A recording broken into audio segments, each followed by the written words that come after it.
नमस्कार साथियों, स्वागत है आपका हमारे YouTube channel agriculture warriors club में।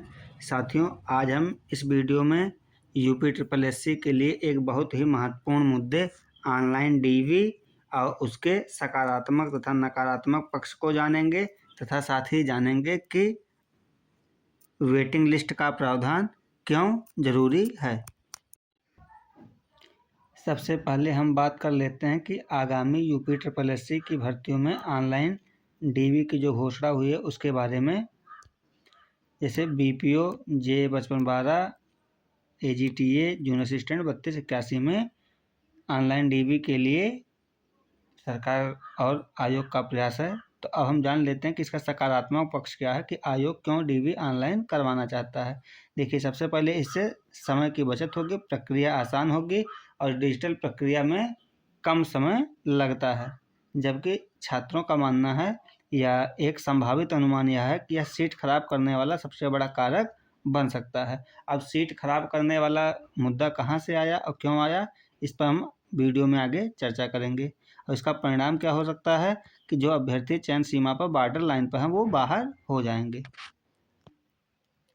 अब अभ्यर्थियों को जो डर है कि ऑनलाइन डीवी होने की वजह से छात्रों का नुकसान होगा, उसका सबसे बड़ा कारण है स्टेटस लगाना। आजकल एक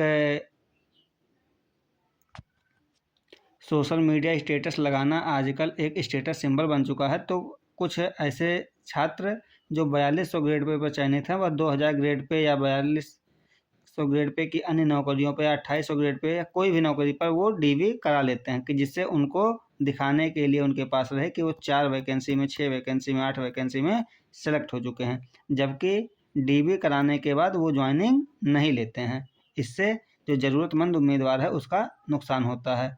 जब डीवी ऑफलाइन होती थी तो उनको लखनऊ तक जाना पड़ता था, डीवी कराना पड़ता था। तो काफ़ी लोग ऐसे थे कि जो लखनऊ तक जाना नहीं चाहते थे, आलस बस या किसी कारणवश वो लोग डीवी स्किप करते थे। साथ ही छात्रों द्वारा चलाई गई डीवी स्किप मुहिम का भी वो समर्थन ज़्यादातर कर रहे थे। और लेकिन अब जब डीवी ऑनलाइन होने वाली है तो वो 15 मिनट का समय निकाल करके, एक अनुमान है कि 15 मिनट का समय लगेगा, 15 मिनट का समय निकाल करके वो क्या करेंगे कि डीवी के लिए अप्लाई कर देंगे, जिससे जब रिजल्ट आएगा तो उनका ज्वाइनिंग लेटर तैयार हो जाएगा। अब वो फिर उसका स्टेटस है जो है अपने सोशल मीडिया पर भोकाल के लिए लगा सकते हैं। तो यह एक बड़ा डर है। हाँ, अगर यह एक डर है तो इससे जो बचने का उपाय है या छात्रों के जो ये संशय है इसे दूर करने के लिए आयोग जो है वो वेटिंग लिस्ट का प्रावधान कर सकता है। इसकी चर्चा हम आगे करेंगे वीडियो में कि किस प्रकार से, अगर कोई मान लेते हैं कि 4200 ग्रेड पे पर 2000 ग्रेड पे की डीवी भी कराता है तो किस प्रकार से ज़रूरतमंद उम्मीदवार को उससे बचाया जा सकता है। छात्रों का एक डर ये है कि इससे जो ऑनलाइन डीबी से कट ऑफ में +2 अंकों का खतरा हो सकता है। BPO junior assistant, AGTA junior assistant 3281, stenographer जो भी अन्य भर्तियां हैं, या खास करके इसके बाद आने वाली एक बड़ी भर्ती लोअर पीसीएस की अगर बात करें तो उसके लिए अभ्यर्थी लगातार संशय व्यक्त कर रहे हैं कि जिसे वो सेफ स्कोर मानकर चल रहे हैं कि अब वह स्कोर भी सेफ नहीं रह जाएगा। इस कट ऑफ को बहुत लोड मत लीजिएगा, ये एक अनुमानित कट ऑफ है। अगर हम यूपी ट्रिपल एससी की पिछले कुछ सालों में की गई भर्तियों पर की चर्चा करें तो एजीटीए 2018 में 2059 पद विज्ञापित किए गए थे, जबकि इनमें से 1863 लोगों ने ही अंतिम चयन लिया था, जबकि 196 सीट रिक्त रह गए थे। इसके लिए छात्रों ने वेटिंग लिस्ट का जो अभियान चलाया था वह सफल नहीं रहा और आयोग ने अपने हाथ खड़े कर दिए कि यूपी ट्रिपल एससी में वेटिंग का प्रावधान नहीं है। यह शासन स्तर से लंबित मुद्दा है। इसके अलावा जूनियर असिस्टेंट 2019 में लगभग 1186 लोगों ने ज्वाइनिंग लिया था 1403 सीट के सापेक्ष, जिससे 217 सीटें खाली चली गई। इसी तरीके से जूनियर असिस्टेंट 1262 पोस्ट में 1011 लोगों ने ज्वाइनिंग लिया, जबकि 251 सीटें खाली चली गई। राजस्व लेखपाल में भी कुछ इसी तरह देखने को मिला था, जहां 188 सीटें रिक्त गई। हेल्थ वर्कर फीमेल की वैकेंसी 2212 पोस्ट पर आई थी, इनमें भी 381 पोस्ट खाली चली गई। वीडियो 2018 री एग्जाम में भी लगभग 60 पोस्ट खाली चली गई थी। कंबाइंड टेक्निकल सर्विसेज जो 2016 की भर्ती थी, 2000 24-25 में जाकर के लगभग पूरी हुई थी, इसमें भी लगभग 197 पद रिक्त रह गए।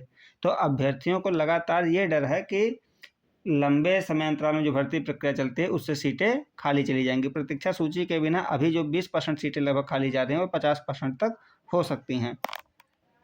अभ्यर्थियों का आरोप है कि सरकार चाहती है कि सीटें खाली रहें, जिससे कि उन्हें वेतन कम देना पड़े और जल्दी जल्दी नई भर्ती निकाल करके वो रोजगार का क्रेडिट लेते रहेंगे, जबकि अभ्यर्थी लगातार बेरोजगार बने रहेंगे।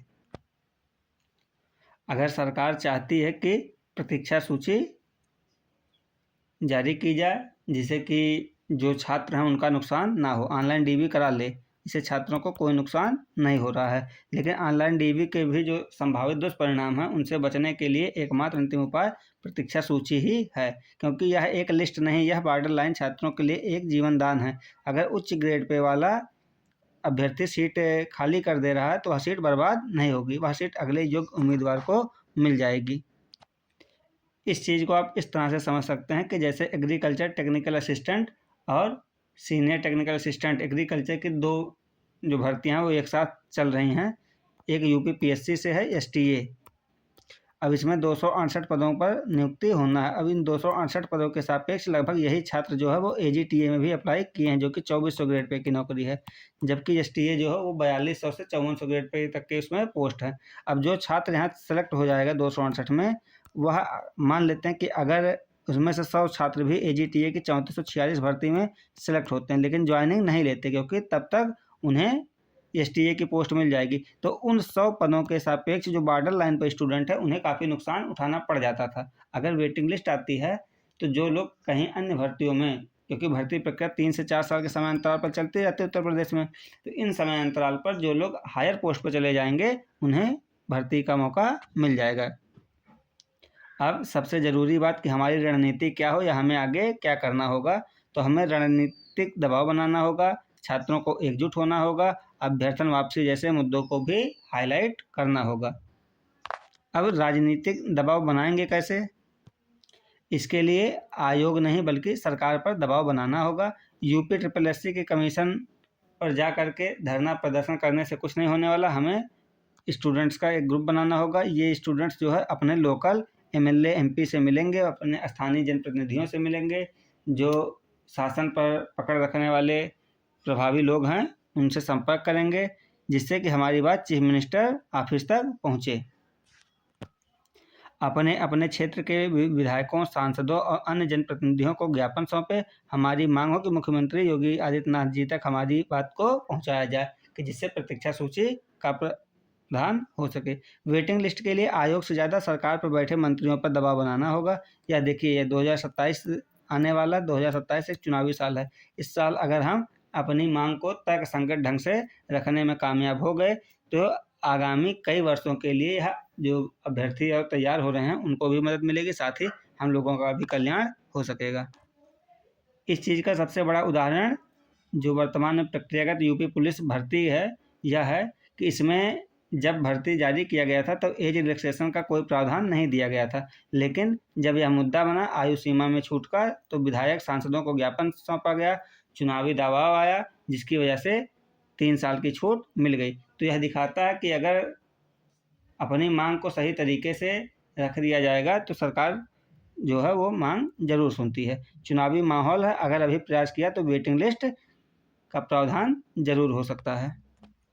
इसके लिए जनपदवार टीम बनानी होगी। जितने भी टेलीग्राम, यूट्यूब, कोचिंग संस्थान हैं, इन्हें क्या करना होगा कि एकजुट होकर के एक संगठित टीम बनानी होगी। अलग अलग प्रयास करने से सफलता कभी नहीं मिलेगी, क्योंकि हमने बचपन में पढ़ा कि एकता में बल होता है। ये हमने बचपन में कहानियों में पढ़ा, वही चीज़ आज भी है कि हर ज़िले में एक टीम बनाई जाए, स्थानीय स्तर पर ज्ञापन सौंपने का कार्य किया जाए, अपने स्थानीय एसडीएम, डीएम को भी ज्ञापन सौंपा जाए, जनप्रतिनिधियों को भी ज्ञापन सौंपा जाए, और यह लड़ाई लखनऊ में नहीं बल्कि अपने अपने ज़िले से शुरू की जाए, जिससे वेटिंग लिस्ट के पक्ष में एक जो जन समूह का माहौल है वो बनाया जा सके। साथ ही साथ डिजिटल वार रूम अपनाना होगा कि जो अभ्यर्थी ज्ञापन सौंपने नहीं जा पा रहे हैं या जो घर पर हैं, खास करके महिलाएं हैं या कुछ अन्य लोग जो अन्य जगहों पर नौकरी कर रहे हैं या किसी कारणवश भी जो मुहिम में शामिल नहीं हो पा रहे हैं, वो लोग सोशल मीडिया प्लेटफॉर्म पर एक साथ आवाज़ उठाएं, एक स्वर में एक ही मांग करें। वेटिंग लिस्ट का मुद्दा हाईलाइट बना रहना चाहिए, जिससे वह लोगों के नज़र में आए। इसके साथ साथ जो हमारे मीडिया कर्मी बंधु हैं, उन तक बात पहुंचाई जाए, उनको अपने मांग से अवगत कराया जाए। इसके अलावा सोशल मीडिया पर हम लोगों में से बहुत सारे लोग जो हैं वो इन्फ्लुएंसर हो चुके हैं, तो जो इन्फ्लुएंसर बंधु हैं, भाई बहन हैं, उनसे संपर्क किया जाए और उनको यह मुद्दा बताया जाए, जिससे कि वो इस मुद्दे पर एक अपील कर सके सरकार से। इससे हमारी मांग को जल्दी पूरा होने का एक नैतिक समर्थन मिल सकेगा कि सभी अलग अलग प्लेटफॉर्म को एक मंच पर आना होगा, सोशल मीडिया पर संगठित अभियान चलाना होगा। अब हमें अपने जो जनप्रतिनिधि हैं, जिन्हें हम ज्ञापन सौंप रहे हैं, उन्हें इस चीज़ से अवगत कराना होगा कि कॉमन कैंडिडेट होने की वजह से एक जो मेधावी छात्र होता है वो एक साथ 3 से 4 जगहों पर एक साथ ज्वाइनिंग ले लेता है। जितनी भर्ती प्रक्रिया चलती है सब में अप्लाई करता है और 2-3 साल लंबी प्रक्रिया की वजह से वह 2 से 3 नौकरी में सेलेक्ट हो जाता है, लेकिन वह अपने सुविधा के अनुसार किसी एक पोस्ट पर ज्वाइन लेकर शेष 2 पद जो है रिक्त हो जाएंगे। जैसे मान लेते हैं कोई एक छात्र है, इसने लेखपाल को ज्वाइन कर लिया, जबकि इसका वीडियो एग्जाम भी क्लियर था, जूनियर असिस्टेंट भी क्लियर था, तो इसने एक जगह लेखपाल ज्वाइन किया तो इसके 2 सीटें वीडियो और जूनियर असिस्टेंट खाली रह गई। अब यूपी SSS में वेटिंग लिस्ट का प्रावधान होता नहीं, इसकी वजह से ये 2 सीट जो है वो खाली चली जाएंगी। सीट खाली रहने का जो एक दुष्चक्र है किस प्रकार चलता है कि जब सीट खाली रह गई तो इसे ठंडे बस्ते में डाल दिया जाता है, फिर नया विज्ञापन निकलेगा, नई परीक्षा होगी, सरकारी धन का व्यय होगा, साथ ही साथ जो युवा है हमारा वह भी 2-3 साल लगातार परेशान रहेगा। यह प्रशासनिक आक्रामकता का उदाहरण है कि खाली सीटें अगले उम्मीदवार को नहीं मिल पाती हैं। इसके साथ ही उसी सीट के लिए दोबारा परीक्षा कराने से वित्तीय बोझ भी बढ़ता है और समय की भी हानि होती है। विभागों को कर्मचारी मिलने में देरी होती है। जब विभाग में कर्मचारी नहीं रहेंगे तो जन सरोकार के कार्यों को पूरा करने में भी देरी होती है और जो योग्य उम्मीदवार 0.1 अंक या 0.25 अंक से चयन से वंचित रह जाता है उसे भी अवसर नहीं मिल पाता, जबकि सीटें खाली रह जाती हैं। पद खाली हैं तो योग्य युवा उपलब्ध भी हैं, फिर भी नियुक्ति नहीं मिल पाती। एक वेटिंग लिस्ट इन युवाओं को दोबारा लंबी परीक्षा प्रक्रिया से बचा सकती है और सीधे नियुक्ति दिला सकती है। साथ ही हमें यह भी उन लोग को उदाहरण सहित समझाना होगा कि UPSC, राजस्थान, रेलवे और यहाँ तक कि यूपी में भी TGT, PGT की भर्तियों में जो है वो वेटिंग लिस्ट का प्रावधान होता है। तो आखिर ऐसा क्या कानूनी दांवपेच है, कानूनी अड़चन है कि यूपी SSS में यह प्रावधान नहीं हो पा रहा है। वेटिंग लिस्ट कोई एक नई मांग नहीं है, यह एक मानक प्रक्रिया का ही हिस्सा है। UPSC जो है वो वेटिंग लिस्ट के द्वारा लोगों का चयन करता है कि जो लोग किन्हीं कारणवश ज्वाइन नहीं कर रहे हैं वो क्या करते हैं कि सीट खाली कर देते हैं, तो 2 या 3 महीने बाद UPSC उस पर एक रिजर्व लिस्ट जारी करती है। इसी प्रकार से एक रिजर्व लिस्ट यूपी SSS को भी जारी करना चाहिए। इसका समाधान यही है कि एक अनिवार्य प्रतीक्षा सूची जारी की जाए जिसमें विज्ञापित पदों के सापेक्ष 25% वेटिंग लिस्ट अनिवार्य कर दी जाए कि हर भर्ती परिणाम के साथ न्यूनतम 25% की वेटिंग लिस्ट भी जारी हो। नॉन ज्वाइनिंग से खाली हुए पदों को तत्काल वेटिंग लिस्ट से भरा जाए तथा एक और मांग जो कि शायद पीछे रह जाती है कि जितनी भी भर्ती प्रक्रिया है वो समयबद्ध तरीके से पूरी हो। जैसे अगर लेखपाल का विज्ञापन 1 जनवरी को जारी हुआ, 1 जनवरी 2026 को, तो ऐसा ना हो कि इसकी ज्वाइनिंग होते होते 2028-2030 पहुंचा दी जाए, उसके बाद सरकार ज्वाइनिंग देकर के अपनी पीठ थपथपा ले। यह 1 जनवरी 2026 से अगर शुरू हो रही है तो 1 जनवरी 2027 तक जितने पद हैं उन पर विज्ञापित लोगों की ज्वाइनिंग करा दी जाए। इससे विभाग को समय से कर्मचारी मिल पाएंगे, साथ ही अभ्यर्थियों का भी जो कीमती समय है वो खराब होने से बच जाएगा। हमारे जो जनप्रतिनिधि हैं उनको यह भी बात बताना होगा कि यह सभी के हित में है, वेटिंग लिस्ट का प्रावधान सभी के हित में है। यह युवा, आयोग और सरकार तीनों के हित में है। किस प्रकार से कि युवा जो है उसे रोजगार मिलेगा, न्याय मिलेगी, मानसिक सुरक्षा मिलेगी, आयोग को बार बार परीक्षा कराने के बोझ और खर्च से भी मुक्ति मिलेगी और राज्य सरकार को भी विभागों को समय पर मानव संसाधन मिलेंगे जिससे वे अपना कार्य शीघ्रता से पूरा कर सकेंगे। हमने देखा है कि उत्तर प्रदेश में योजनाओं में या किसी भी राज्य में योजनाओं में सबसे बड़ी कमी जो होती है वो क्रियान्वयन की कमी होती है। क्रियान्वयन के अभाव में अच्छी अच्छी योजनाएं भी धरातल पर कार्य नहीं कर पाती हैं और क्रियान्वयन दर में सबसे बड़ी जो कमी है वह कर्मचारियों की होती है कि कर्मचारी उपलब्ध ना होने की वजह से एक ही कर्मचारी से ज़्यादा काम लिया जाता है, जिससे कि कर्मचारियों पर भी मानसिक दबाव लगातार बना रहता है। इसको आप लेखपाल के माध्यम से देख सकते हैं कि एक लेखपाल के पास मानक से 3 से 4 गुना ज़्यादा भार होता है, जिससे वह अपना काम पूरी दक्षता के साथ नहीं कर पाता है। परिणाम शून्य अंतर हो, जैसे विज्ञापित पद और नियुक्ति में कोई अंतर ना हो। अगर 2000 पदों पर विज्ञापन जारी हुआ है तो 2000 पदों को भरा जाए। माननीय मुख्यमंत्री योगी आदित्यनाथ जी और आयोग से मेरी यही अपील है सभी युवाओं की तरफ से कि युवाओं के भविष्य को सुरक्षित करने के लिए नियमों में आवश्यक संशोधन अवश्य करना चाहिए। रिक्त पदों को ठंडे बस्ते से निकालकर योग्य अभ्यर्थियों को सौंपना चाहिए। प्रशासनिक सुधारों की दिशा में यह कदम ऐतिहासिक कदम साबित होगा, क्योंकि छात्रों का हक है रोजगार और न्याय, यह सरकार को अवश्य देना चाहिए। और पूरी उम्मीद है कि छात्र हित में तत्पर रहने वाली योगी सरकार छात्रों की इस मांग पर मानवीय संवेदना के साथ अवश्य विचार करेगी। ऊपर दिए गए आंकड़ों का विश्लेषण करने पर यह सिद्ध होता है कि पद रिक्त होने और योग्य अभ्यर्थियों की उपलब्धता के बावजूद नियुक्तियों का न होना एक गंभीर प्रशासनिक विफलता है। वेटिंग लिस्ट को लागू करना न केवल अभ्यर्थियों की एक मांग है, बल्कि यह राज्य के संवैधानिक एवं प्रशासनिक दायित्व का भी हिस्सा है, ताकि शासन के सभी अंग पूर्ण क्षमता के साथ कार्य कर सकें। शासन को इस विषय पर तत्काल संज्ञान लेते हुए एक अनिवार्य नीतिगत सुधार के रूप में अपनाना चाहिए, जिससे सरकारी संसाधनों का संरक्षण हो सके और युवाओं का भी भविष्य सुरक्षित हो सके। आपकी संगठित आवाज़ ही हमारी ताकत है। हमारी अर्थात छात्र संगठन जितने भी हैं उनकी ताकत है। इस मुहिम का आप हिस्सा जरूर बनिए। वीडियो को शेयर करें, अपनी बात को कमेंट्स में लिखें। साथ ही अगर आपको कुछ नया सुझाव है आपके पास तो उसे भी कमेंट में ज़रूर लिखें, ताकि शासन तक अपनी बात पहुंचाई जा सके। आप लोग सोशल मीडिया पर #UPSSC waiting list, #Justice for Students या #25% वेटिंग लिस्ट के साथ अपने बात को सोशल मीडिया पर लिखिए। साथ ही जो भी सोशल मीडिया पर प्रभावी लोग हैं, इन्फ्लुएंसर हैं या सरकारी जो भी जैसे @UP गवर्नमेंट हैंडल है, इसको टैग कीजिए। माननीय योगी आदित्यनाथ जी के हैंडल को टैग कीजिए। इस प्रकार से जो भी प्रभावी लोग हैं उन्हें टैग कीजिए। कृषि छात्र जो है वो माननीय सूर्य प्रताप शाही जी को भी टैग करना ना भूलें। इनका जो ट्विटर हैंडल है वो SP शाही BJP के नाम से है। और इस प्रकार से आप लगातार अपनी बात को लिख सकते हैं, अपनी बात शासन के स्तर तक पहुंचा सकते हैं। इसी के साथ वीडियो को ख़त्म करते हैं।